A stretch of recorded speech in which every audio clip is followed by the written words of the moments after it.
Prescott. Welcome to the debut of Prescott Talks, brought to you by K News or KE Prescott E News. And today we have Chris Kuknyo is the co-pilot today, and our guest is Phil Goode, current councilman. And I'd like to remind everybody, Chris Kuknyo was a councilman, a former councilman here in Prescott. So yeah, that was a good one. That was during the great times, right? And you're claiming that I'm not? No, I'm just I have official government documents to prove I'm good. I just took lots of bribes. Boy. That's what I did. Built my fortune. We're going to have a really interesting show today. I can see it already. I can see it already. But thank you so much, Phil, for coming in and speaking to us. And we have, just some conversation we want to talk about, the going-ons, what's happening in Prescott. Also, I'd like to remind everybody that we are joined by Miss Lynn, and she's taking your questions. If you have a question, go ahead and type it in, and we'll be sure to ask the councilman what might be on your mind. So, Phil. It's a pleasure to be here. Well, thank you so much. I was excited to be on the same show at the same time with both you, Glenn, and you, Chris. Both of us have... all of us, as a matter of fact, have kind of a history at different organizations here in Yavapai County and Prescott in particular. So I know we're going to have a good time. Yeah, definitely. Well, I want to kind of start off, Phil, with what, on some of your past experiences. I mean, you are the current council person for Prescott right now. You held a position in the hospital board. I did, Central Yavapai Hospital District. And I think you were planning and zoning too, right? I was on planning and zoning for 2 years. So hospital district board also for 2 years. I intended originally to stay on that board even after I was elected. But as you know, I did some kind of research and wrote a couple articles on special districts under Arizona revised statutes. And there are something like 44 different special districts throughout Yavapai County. But the only one that requires you to resign your position if you're elected to another position, even if it's unpaid, is the hospital district board.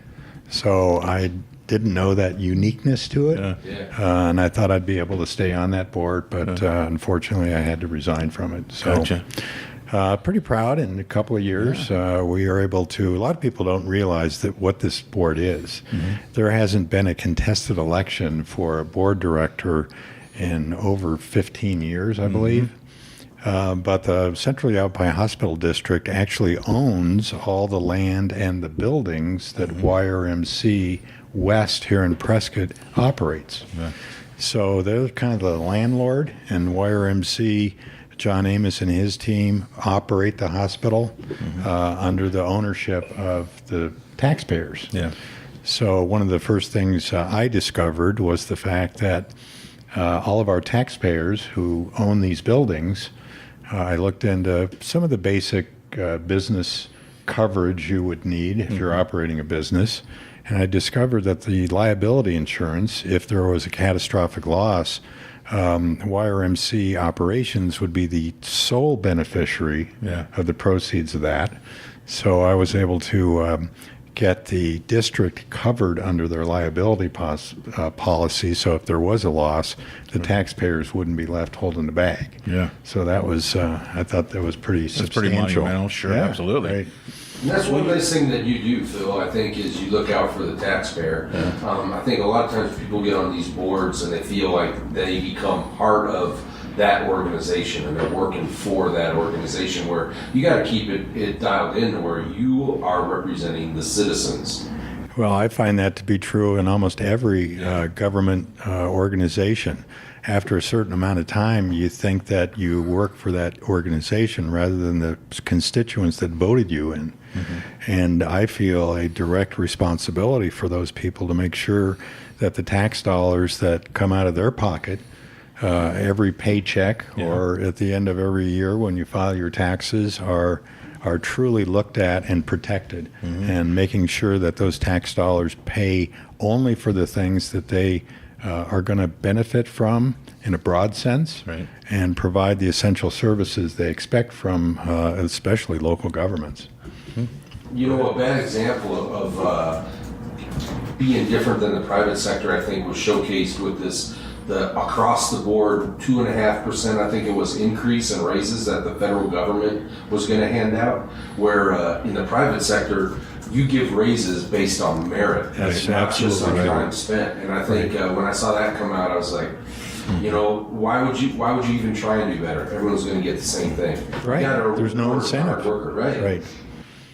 Yeah, great comments. And then moving on, you were vice chair of our Sober Home Committee here in Prescott.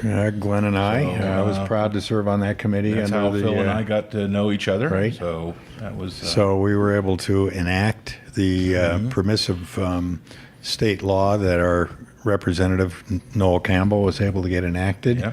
and get those regulations in place over the course of almost 2 years sitting on that committee. Yeah. And even though we also benefited from some of the insurance investigation that was going on, I mean, the bottom line was we had north of 170 Yeah. sober homes here in the city, and by the time we concluded our tenure on that board, it was down to right around 30. Right so around it was 30, a yeah. substantial reduction, and we've been able to keep it in that area. Well, it was not only in 30s, but it also had standards, and I Right. think that was really our goal.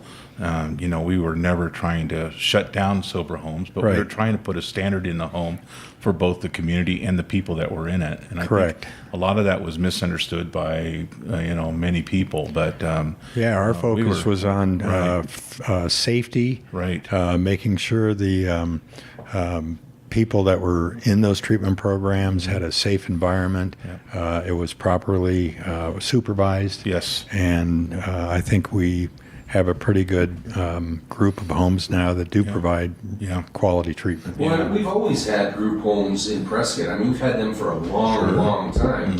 But I think all of a sudden you got this thing where people that didn't know what they were doing Right. started running these homes because it was so profitable. Cash cows. Yeah, I mean, cash huge. cows. And I think the thing that really helped out a lot was the insurance companies finally Yeah. said, we have enough and cut it down. Right. Now, and did you find that, because this all started when I was on council, right before you got on there, and I found that the people that were responsible were coming to us saying, yeah, you guys need to get a control of this because Right. here's what's happening out there. Did you still see that? Oh yeah, absolutely. There have always been a percentage of legitimate programs and homes that provide housing for people that are in those treatment programs, and really the bad operators were damaging the entire reputation of the industry. So the legitimate operators were really helpful in supporting us to apply those standards to the ones that were taking advantage of the insurance benefits available,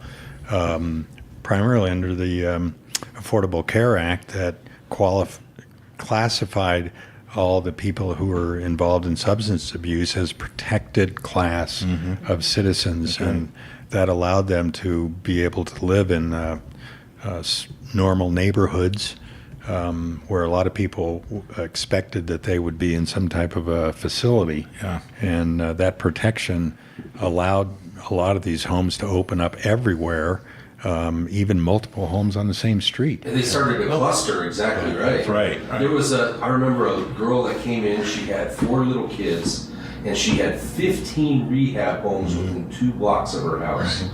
Her husband was a contractor, his tools were getting stolen out of the truck because they were easy to pawn and sell out. You know, it was bad news. So it's good to see, and it would break my heart. I'd come in Iron Springs Road, and you'd see the girl crying with the 2 garbage bags full of clothes, and you can tell she just got kicked out of some house. Yeah. And they were just dumping them on the streets of Prescott. Yeah. I actually was involved. I had 2 people. Somebody called me and said, hey, I had 2 people who were just thrown out right on the corner of the square for some rinky-dink violation in the home. So I went down and I met with these 2 people. It was like a 23 and a 24-year-old kids from New York. And they didn't have they had no money. They had nothing. They just dropped them off with their bags, and they said, fend for yourself. So I took them over. We actually went over to cafe and had breakfast. We were able to contact relatives because these kids didn't really want to contact the relatives. They're And like, usually the relatives "Hey, man, we are just got okay. kicked out of a sober home right away." You know, there's Trump's wall, if you will. You know, there's a wall with the family. So. But as it turned out, we were able to get them down to Phoenix, get them into Sky Harbor, and fly them back home. Talked to them several times, and matter of fact, during the ad hoc committee, we had one of them call in and give their testimony on what occurred in the sober home. As it turned out, their insurance ran out. Right. And That when was their a very insurance- common denominator. Yeah, their insurance ran out. That somehow or another they were violating a rule, and they're out on the square. So I talked to those kids for quite a while, and then lost contact with them, hoping all the best. But these young guys that are on opiates, there's just not really a great percentage that make it through that experience. And correct me if I'm wrong, Phil, if I recall, it's like 11% below 25 actually stay off the opiates, and most of them have a fatal experience. And I think you're high on that number. I heard it was more around 6%. Well, I think Well, the that's opioids- coming out of yeah. the homes. I'm talking about overall life experience. Yeah. It's about 11% that they actually make it out of that opiate addictive lifestyle completely. Yeah, it's a small percentage, and most of the treatment programs are based on a 12-step program, which they consider, quote unquote, the gold standard. Yeah. But it's just, it's been around for many, many years. AA is based on 12 steps, and that's been around since about the 1920s. Yeah. But they've never really had the ability to clinically analyze the effectiveness of alternate treatment programs. So because this one has been around so long, insurance companies consider it legitimate, Yeah. even though the percentage of recovery is very, very small. Well, that's like, we in the committee, we would hear people get up and go, well, our place has like a 60%, success rate. And right away I go, oh, okay, that's not the national average. That's not even close to Right. How do you measure reality. that? And how do you measure? And how they measured it is they would call like, hey, are you still taking opiates? Well, no, I'm good, man. Life's good. Okay, you're a success. success. Yeah, success. So, the numbers were always skewed. We got to follow along with the reality of the addiction. So, And Glenn, there was people that were 3 months sober starting their own rehab home. yeah, Right. And Right. then you got the fox watching the chickens. right. And bad things happen. And that's where our neighborhood started. Started complaining, and rightfully so. But it's kind of again the success of our ordinance that we put in Prescott is, it was never, to the best of my knowledge, Phil, and maybe you can comment on it, never challenged. No, it never was. Because In fact, even the original space ordinance that we put in that designated 800 a certain feet. distance in many communities has been challenged Right. by the Federal Department of Health and Human Services as being discriminatory. Right. And we actually had a team come in from HHS and visit us because they felt that this might have been discriminatory as well. Right. But they stated that they had never seen the extent of clustering in any community As as it was Prescott. here. Now, did And you go through that? that was prior. That was me. That's That was you? Let me tell you an experience about that. I'm sitting in there and I'm telling these guys the stuff that's going on because they just got the complaint, so they got to go out. And these are these federal people that come in and check you out, HUD and stuff, HUD, right? yeah, exactly. And they start talking, and I say, you know what? There's 15 homes within 2 blocks of the house. And you could see their jaws drop. And they said, we never support something like that. Right. So, Yeah, I mean, it HUD, was... for those who don't know, that's the Housing and Urban Development Department of the Right. federal government. So they look at the housing discrimination potential. Health and Human Services actually regulates the insurance benefits that are available through the government. Well, one of the things I think was a successful 2107, which was Noel's bill, is he involved not only the public, but the operators as well. Because Phil touched on it. A lot of the operators were angry about all this as well as the community by these fly-by-night houses just popping up. So some of the good operators all got together along with Noel, along with the community, and that's how 2107 was actually passed, thanks for Noel. And then we did the ordinance, and it was the same thing. We had the community come in, and we also had the operators come in, the good operators. And so I really think that's probably one of the reasons it was never challenged, because the operators were saying, like, and we had Doug Dolan on the committee.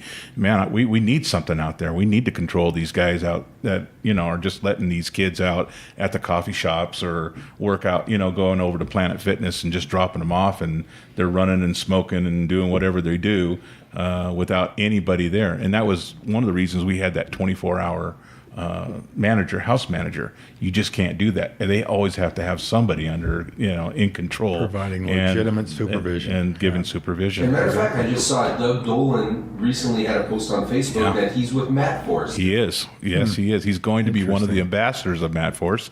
And I haven't talked to Lynn about this, but I'm going to love to talk to Dole or to Matt Force and Doug and see if we can't get them in here and speak about some of their mission as well. Yeah, because we need to. Yeah, go ahead. We have a question from Corey Gardner, and he wants to know, he said, did we go from like 150 houses to closer down to 50, or to closer down to 30? So Right. what's the current status? We get periodic updates, and it's stayed right at around 30, 31. So it's been very steady, which I think probably is a confirmation of the fact that the remaining homes are pretty legitimate operators. Now, is that companies or is that homes themselves? That's individual homes. Individual Yeah, homes. so some of them still have multiple Right. homes under their. And they're being Guidance. inspected annually or biannually or Well, whenever yeah, we there's a- probably ought to fast forward to where we are today. Yeah. This permissive ordinance was available to any city in Arizona to enact, but as we experienced, it does take effort and resources to get good regulations in place and inspections going on. And some of those communities didn't want to invest in that, so they engaged the legislature, and now we have a statewide Right. law that it will supersede our ability to monitor, inspect, and regulate within our own city. So the State Department of Health Services and I've been involved in helping to draft the rules that they will enact, which are going to go into effect the 1st of July this year. And the inspections and the licensing and all the things that we've done very effectively here in the city are going to be taken over by the state. Gotcha. So John Palladini, our state attorney, and I have been involved in all of those meetings, and I think we've been able to shape some of the rules to be as effective as possible, I think, within the structure of that law. So our concerns at this point are, will there be sufficient funding to have enough inspectors? Yeah. Will those inspectors be capable enough to be able to respond? Right. And will that response be effective enough?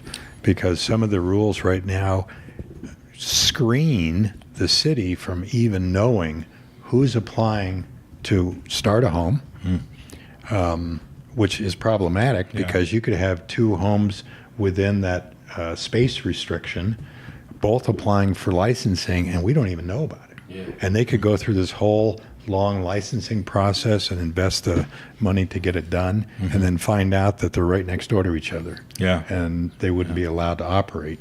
So there are some problems here, and we were actually meeting with some of the other concerned cities about whether we should go back to the legislature and have some of these possible problems clarified before it goes into effect.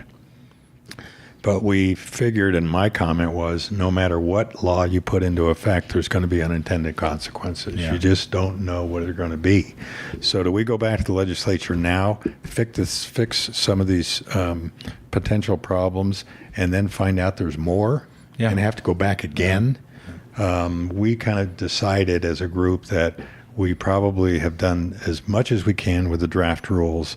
We're going to allow them to go into effect with the hope that they're going to be done well Yeah. And then when we do find the unintended consequences, we'll try to address those as a whole with the next You guys legislation. had to start. You had to start somewhere. you had to start somewhere. I mean, put something up there, let them shoot it full of holes, and refine it.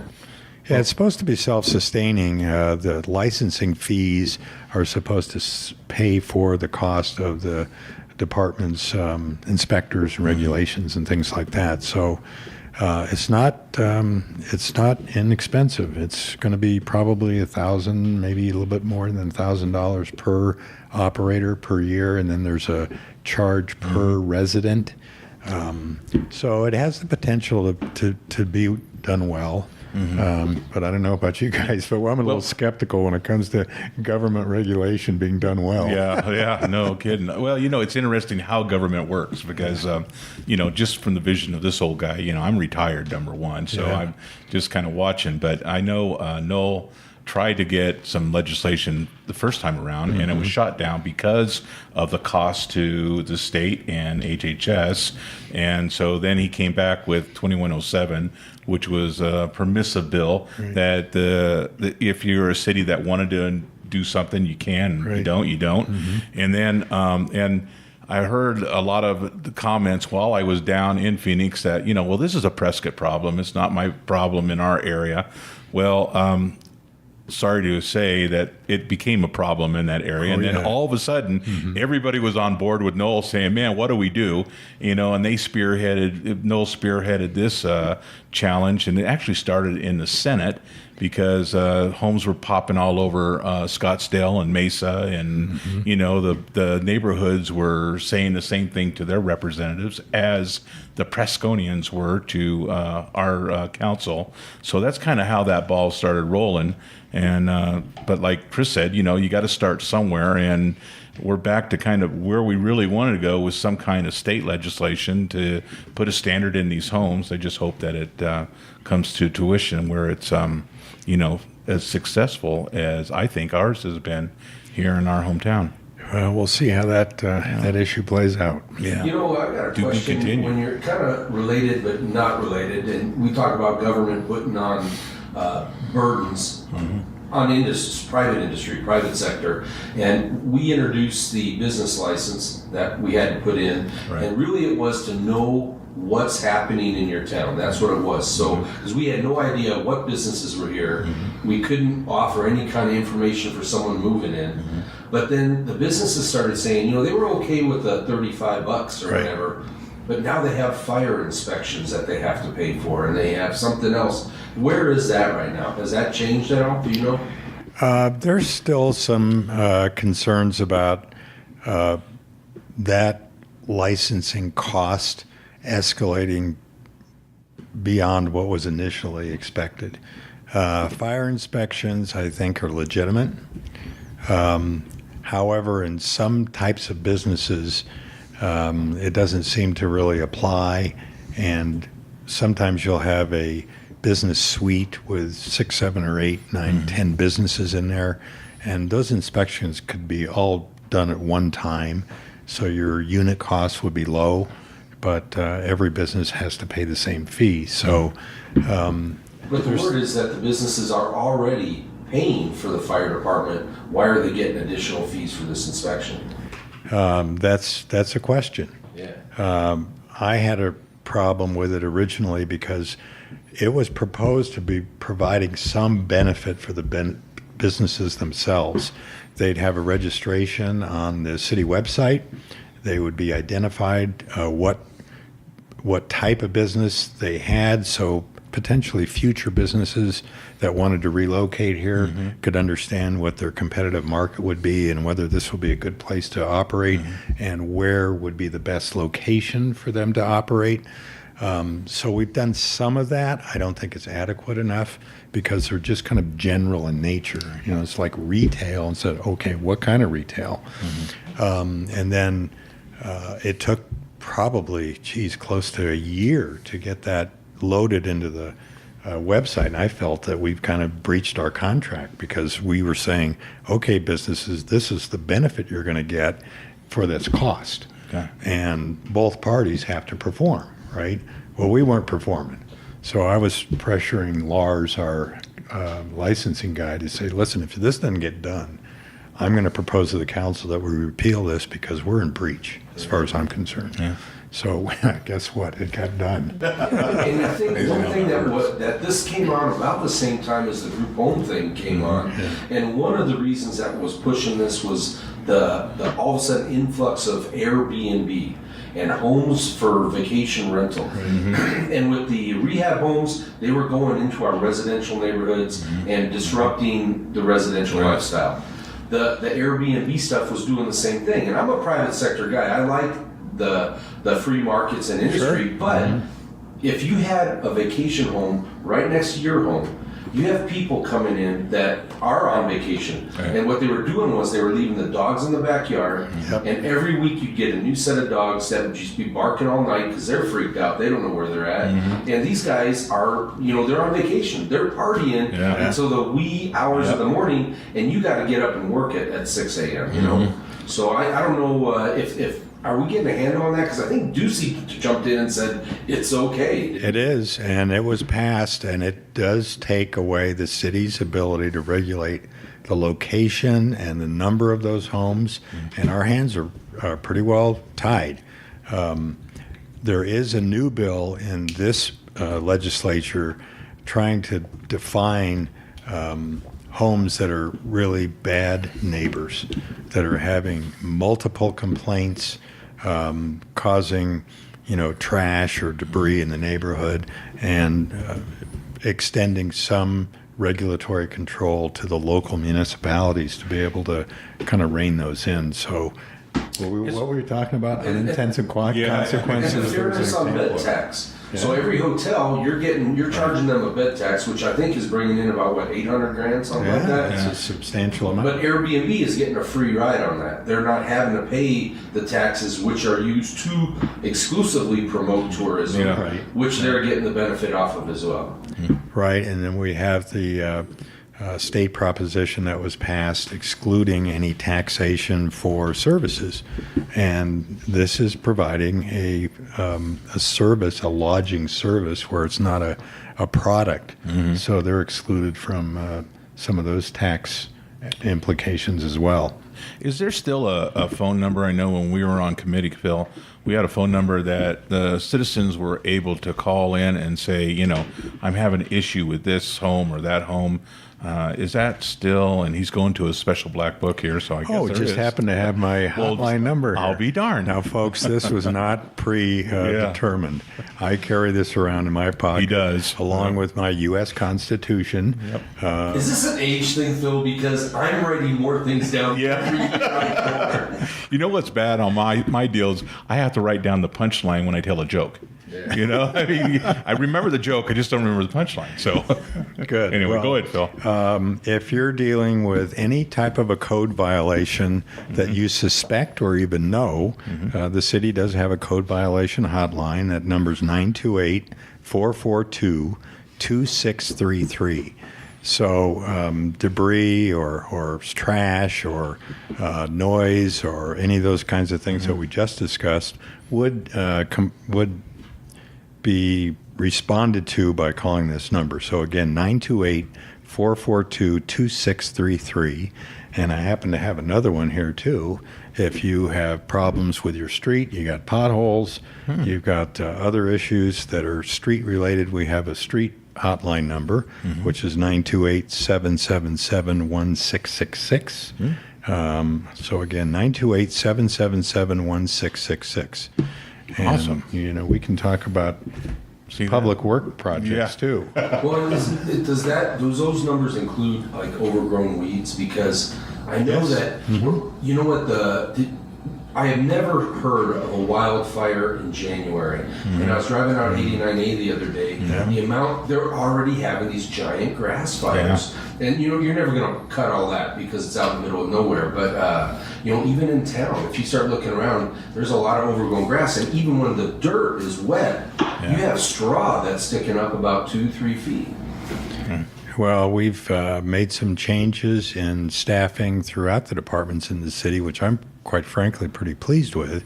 And one of the key areas that I have been working with the city manager on is to do a more diligent amount of code enforcement when it comes to blight and overgrown grass and things like that, because in the past, we determined infrastructure improvements totally based on condition. So if you had a bad street or something like that, it would be prioritized based on condition, and then upgrades would be planned for that. But what we ended up having is kind of a patchwork of neighborhoods that had good streets and neighborhoods that had not so good streets, and some of them would be right next to each other. Yeah. So I proposed to the city manager that we take more of a strategic overall plan on upgrading and maintaining our neighborhoods based upon proximity to the downtown core, because everybody that lives here spends a lot of time. That's where the entertainment, the restaurants, all the activities on the plaza happen.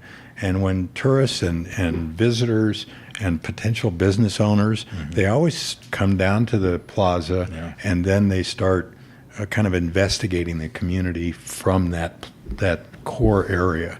So I said, why don't we take our priority, add a proximity component to it, and then start working on upgrading the infrastructure, the streets, and the neighborhoods, along with diligent code enforcement. So as you radiate from the core, you're going to see nice, upgraded, well-maintained neighborhoods, which I think will attract investment.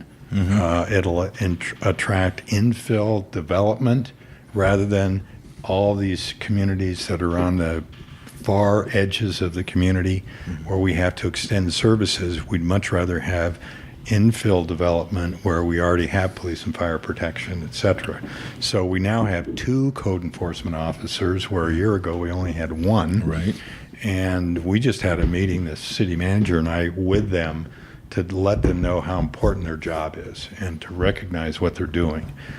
We've also had a couple of community cleanup activities over in the Dexter neighborhood and those areas where, people volunteered to come in and help clean up and take that old sofa out of the front lawn and other things like that. And it's really starting to make an impact. We've seen a couple of like small 6, 8, 12 unit apartment projects now come into those areas. So I think it's starting to make an impact. Prescott Valley had a really excellent program. It was called the Roving Dumpster Program. And you could sign up in your neighborhood if you had a block watch or something like that. And we would go place 3 8-yard dumpsters out there and a roll-off box. Yeah. And you could dump in there for free.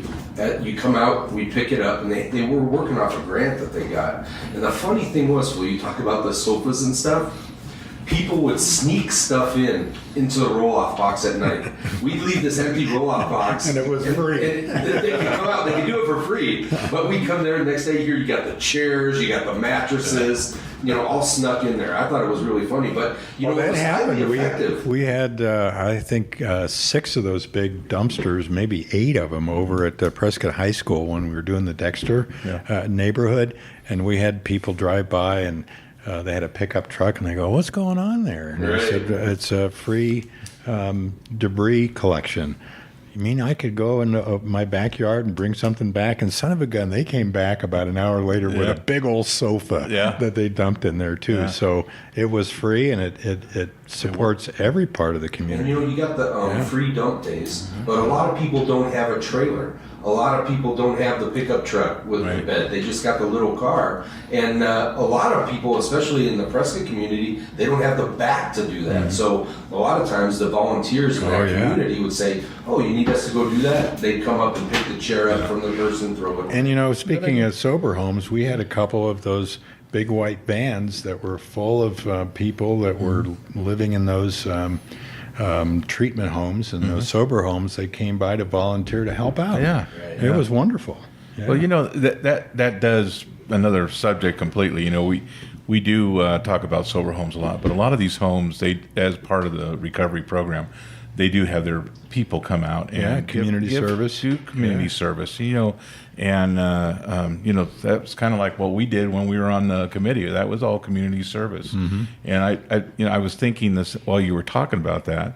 Even the Citizens Patrol with the police department, I know they were actually having their eyes used if they were somewhere that looked like it was out of line, that they would be able to report back to the zoning and have somebody come out and take a look at debris, we heard that sofas from or debris that shouldn't our be there. sole code enforcement officer at the time, Mike Fleming, actually commented to us at the committee that he was so overwhelmed that all he could do was respond to a specific reported complaint, and he would drive by a home in the same street that he couldn't stop because of the amount of backlog he was dealing with. Yeah. So I think that's improved dramatically since then as well. Very good. What else? Anything else you want to talk? How are we doing, Lynn? Are we in? Yeah, it's been a little more than 30 minutes, Okay. so however long you want to keep Okay. going. Well, I think I've got a ton of questions on the new hotel going in. Okay. And I know you're watching that, Phil, and it seems, is this going to be a good deal for the city, a bad deal for the city? It seems to me like the price for the land is too low, and it seems like the city is on the hook for infrastructure. Is this going to work out for the city, or are we getting taken for a ride by somebody from the outside? No, I don't think so. I think if you look at the benefit of this particular project overall, and its ability to be almost an anchor for the plans to improve the Granite Creek corridor as a kind of almost a recreational amenity or a tourist type of amenity where people can come in and walk that corridor and enjoy the greenery and have the connection with the nearby restaurants and things like that. It reminds me, over the course of my professional career, I counted one time, I think I moved 14 times, and I lived in 4 different states. I lived in Denver, had a corporate... City. I know, Colorado. Okay. So that is Colorado, number 1. Thank you, Chris. Then I had a corporate office in San Antonio, which is in Texas. That's number 2. I lived in Houston. I lived in Dallas. And, of course, I lived in Phoenix back in '81, and then multiple locations in California as well. So seeing the Riverwalk in San Antonio, I was born and raised in Sacramento, California, and they had this big American River location that went through the heart of the city, and they put a big bike trail in there and parks and things, and it became, just a heavily used, highly valued a recreational opportunity. So I see the Granite Creek corridor as being a smaller version of that, but something that could be really, really positive.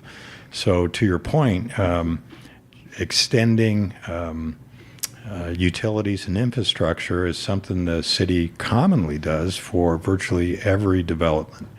Of course, once we extend it to that property, then it's the owners of the property to continue that and to provide sewer and water and electrical to their development itself. So they've got a substantial investment in trying to get that building plat significantly raised enough to deal with the fact that it's in a floodplain.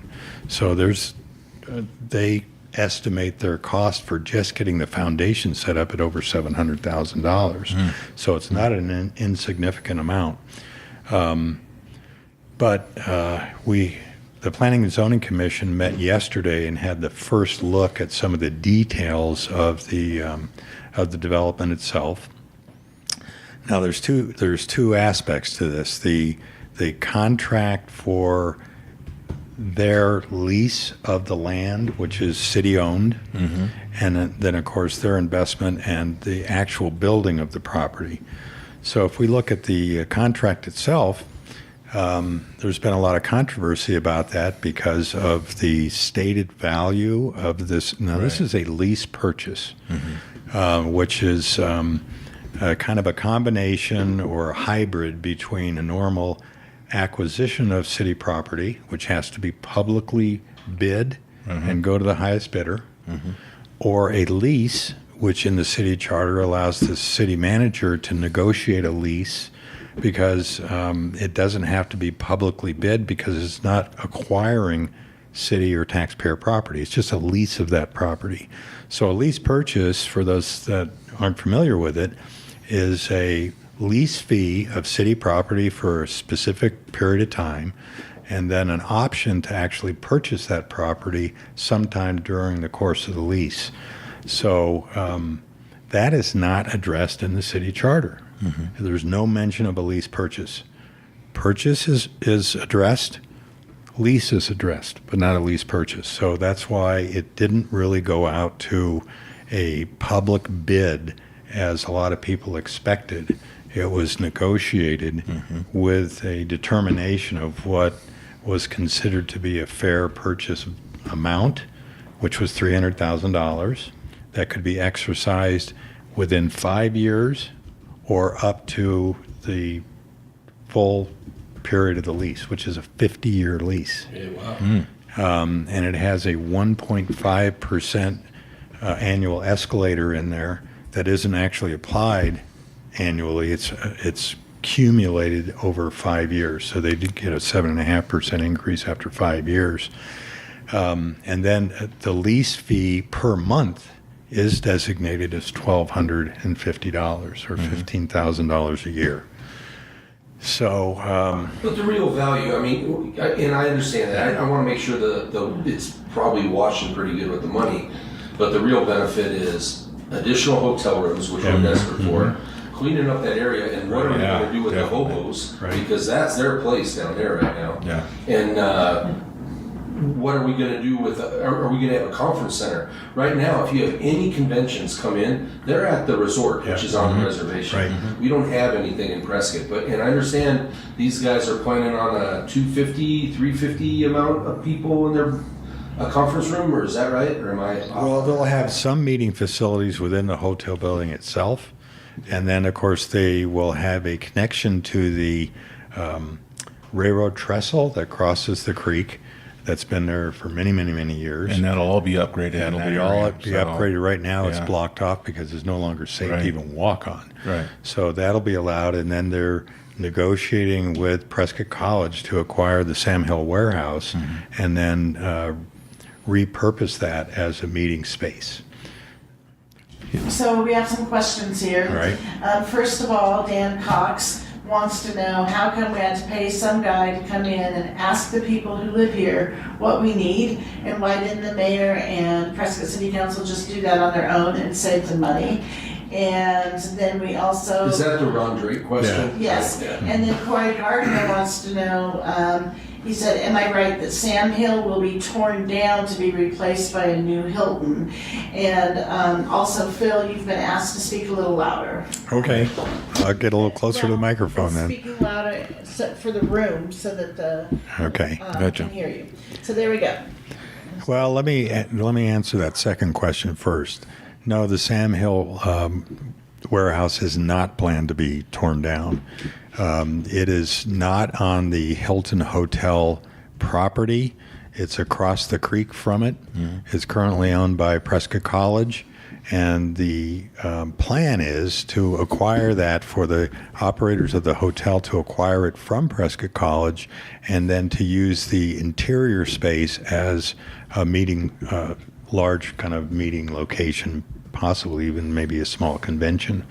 Right now, it's primarily being used for artist studios and gallery displays.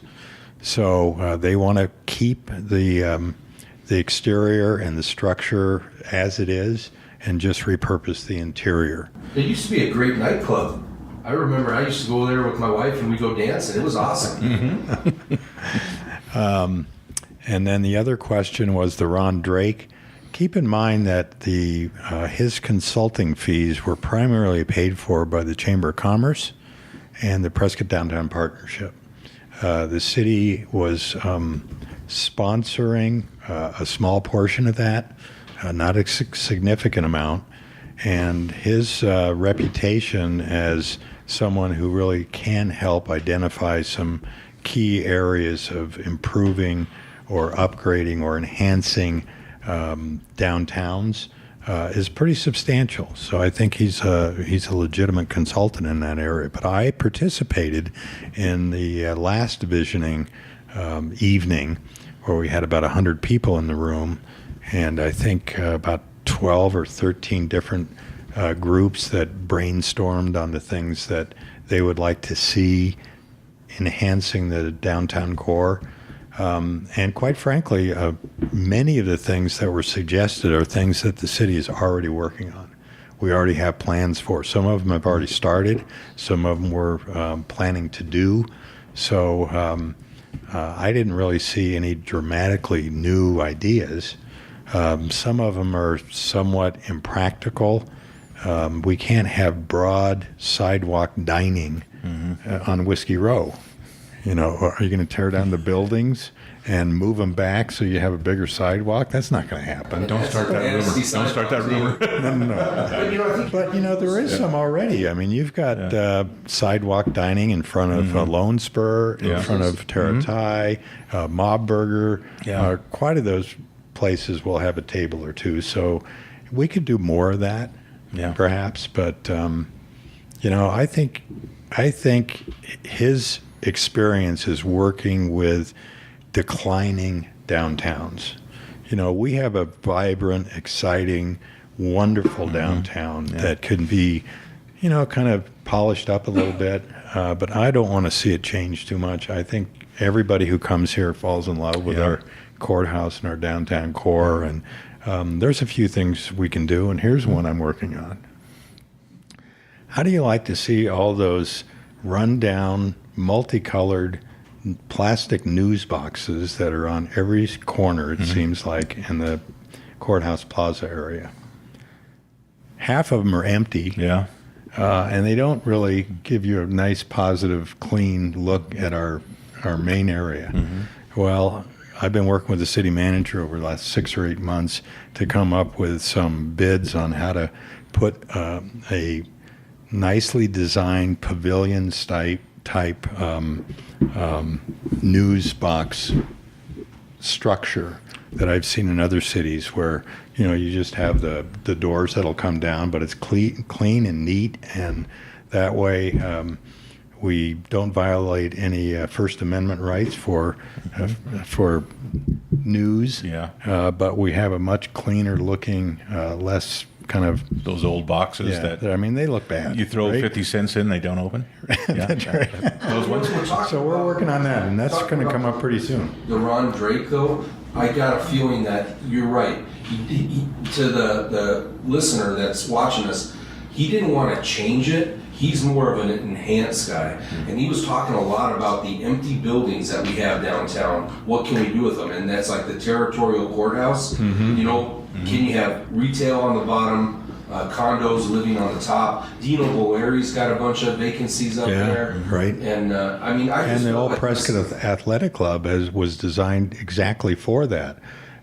We've had a couple of people who it's changed ownership, but they want to do the same thing. Retail on the bottom, maybe some condominiums on the second and third floor, which is exactly what a lot of people seem to be interested in doing. In fact, I think we've got a third owner that's bringing forward a plan to the pre-application conference for the city that I attend weekly that's going to try to do the same thing. So, And Phil, how about a public restroom halfway down the first street of North Cortez?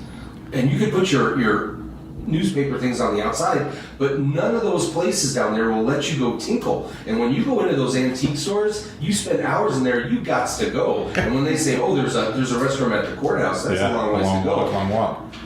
Dan Cox wants to know if the Ron Drake event was a waste of money. I don't think it was a waste of money, considering the high level of interest that a broad segment of the community wanted to participate in. He actually made the comment that in most cities that he's worked with, he's had a real difficult time trying to get 100 people in the community that wanted to even participate. We not only filled up that room, but we had a waiting list of probably another 100 people. Right. So there is a broad spectrum of the community that's very interested in this concept, and having kind of a guided way of identifying what the priorities are, and not just have someone within the city government decide that these will be the priorities. And having that kind of public input, I think, is very valuable. And considering the small amount that the city contributed to this, I think it was probably dollars well spent. Good deal. All right. As Phil, we're coming to the end of the show here, and there's one thing I always want to say thank you to, and that's your service to the country. Yes, sir. You are a Vietnam veteran, a combat veteran, and Combat infantry veteran. And we are so thankful for your service, and thank you for everything you've done for Prescott. For a young guy, you really have done a lot of stuff for our community, both as a council person as well as volunteer, and you've always been there, and you've always been there for me too, being this is our first show. I called him up and I said, Phil, I need your help again. And Phil knows I'm a retired guy. I'm pretty new behind the mic. I stumble a lot, but I knew being a friend of Phil's, I would be able to sit here and have a conversation with him, and that was our goal. Well, it's been my pleasure, and knowing you and working with you has been very beneficial for the city, for the residents of the city. And of course, I listened to you and Chris on other radio programs. And it's always been very, very entertaining. So I had no qualms about joining you today. Wow. And I've served my country. And I hope that I can have a continued opportunity to serve the people of Prescott. And you know what? This is serving the people of Prescott, because I don't know if many of the viewers know, but a council person gets $500 a month to do the job. And that basically covers your banquets that you have to go to, the fundraiser things. Yeah, and Phil, how many hours a week do you find yourself putting in? I kind of tracked it for the first few months of my council term, and I was putting in about 30 hours a week. Yeah. And I could do more. And a lot is at night. Where people want you to show up to their event. Mm-hmm. I think I did 3 evening events this week alone. And do you hug your wife and tell her thank you for letting you do this? Because I actually took her to last night, so... I know, but my wife is so glad when I got off council, because every date we had, her dinner was like the cheese balls and the fruit trays. And, she didn't get too much. And the conversation revolved around how come I have septic and not sewer. Yeah. So it wasn't really Some really cool stuff, huh? Spouses are great. They gotta support you going into local government. Yeah, she's great. She's really helped out a lot. And before I was elected to council, I was a member of, I counted 14 different organizations in the county and the city. Yep. So when I said, would you support me to run for council? She goes, yes, but you better start weaning yourself from some of those organizations. So I have done that and kept my word. Last few minutes, is there anything you want to bring up, talk about, or statements that you might want to make? No, I just sometimes people who keep track of my votes on the city council realize that I do take a contrary position when I don't necessarily agree with some of the expenditures and how taxpayer dollars are spent. But it's usually the 6-1 vote. In fact, some people are calling me Dr. No. Dr. No. And the fact that I look at every dollar spent. Yeah. And one of my fellow council members calls me Mr. Scrooge because I saw those are that. taxpayer dollars. Yes, right. And they better be justified.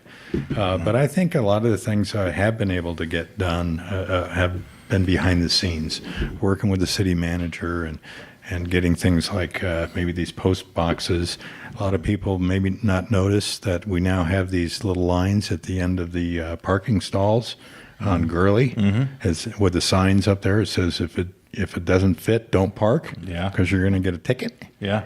Well, you can thank me for that, because some of these really extended bed trucks are so extended into the traffic lane that we've hazard. turned Gurley into a one-lane road, or you get hazard trying to avoid those and drive around them. So, if there's other places for those big trucks to park, and those might seem like a little thing, but sometimes they can really enhance our quality of life. Yeah. I think when it comes to votes too, a lot of times the public doesn't understand. Like, say there's a vote for, we like everybody to have a red shirt.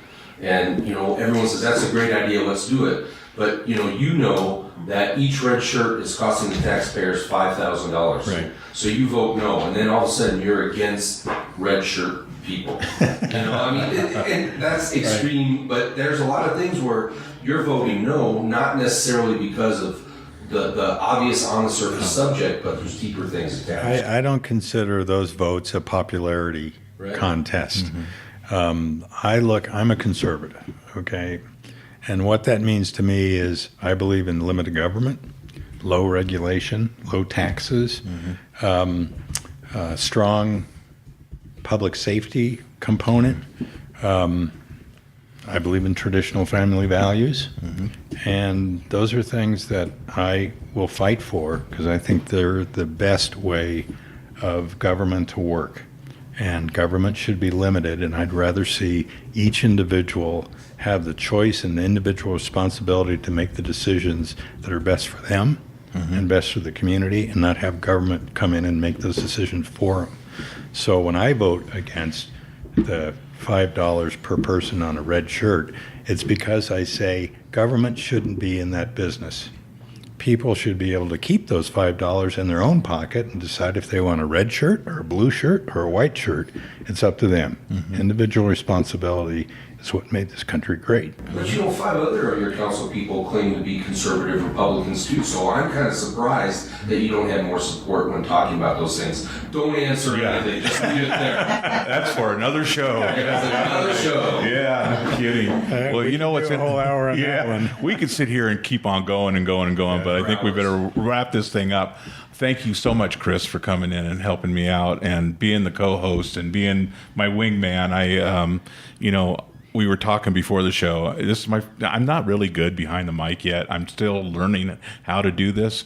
And, when we do our other radio show, I always look to you and say, okay, now what do I say? So I'm so glad that you're here with me and helping me out. And when you're a natural. Oh, yeah, right. Yeah, you could tell by my introduction. Where am I again? No. But thanks again, Phil. Thank you so much for everything. Pleasure. It's kind of funny, we talked about what we were going to talk about before the show, and we didn't talk about any of that. So, it's amazing how this thing goes, down the wormhole. Right. But anyway, thank you so much. And thank you, Prescott, found it interesting. Yeah. Thank you for tuning in. Hopefully we'll be out doing this by weekly. And this is Prescott Talks. I'm your host, Glenn Martin, co-host Chris Kuknyo. Our special guest today was Phil Goode, and we thank you so much for tuning in.